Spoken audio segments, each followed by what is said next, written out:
नमस्कार. आज नवरात्रीचा 4था दिवस आहे.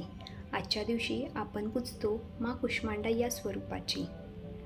कुष्मांडा देवीला विश्वाची सर्जक मानले जाते. असं मानलं जातं की जेव्हा सृष्टी अस्तित्वात नव्हती तेव्हा माँ कुष्मांडाच्या हसण्याने संपूर्ण ब्रह्मांडाची निर्मिती झाली. म्हणूनच त्यांना आदिशक्ती असंही म्हटलं जातं. तिच्या 8 हातांमध्ये कमळ, धनुष्यबाण, गदा, चक्र, अमृत कलश, जपमाळ आहे आणि इतर दैवी अस्त्रशस्त्र आहेत. ती सिंहावर आरूढ आहे आणि तिचे रूप अतिशय प्रकाशमान आहे. आजच्या दिवसाचा शुभ रंग आहे पिवळा. हा रंग प्रसन्नता, ऊर्जा, आनंद आणि शांतीचं प्रतीक आहे.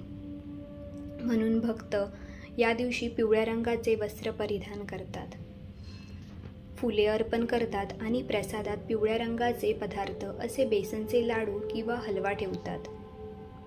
माँ कुष्मांडाची पूजा केल्याने आरोग्य सुधारते, आयुष्य वाढतं आणि घरात आनंद समृद्धी येते.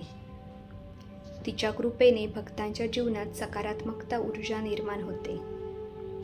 भक्त या दिवशी खास करून हा मंत्र जपतात, ओम देवी कुष्मांडाय नमः. हा मंत्र जपल्याने शरीरातील नकारात्मकता नाहीशी होते आणि मन शांत राहते. कुष्मांडा देवीचे एक वेगळेच वैशिष्ट्य आहे. ती सूर्यलोकात वास करते असं मानले जातं. त्यामुळे तिच्या आराधनेतून तेज, प्रकाश आणि जीवनशक्ती प्राप्त होते. कथेप्रमाणे देवीने आपले हसू करून संपूर्ण सृष्टीला चालना दिली.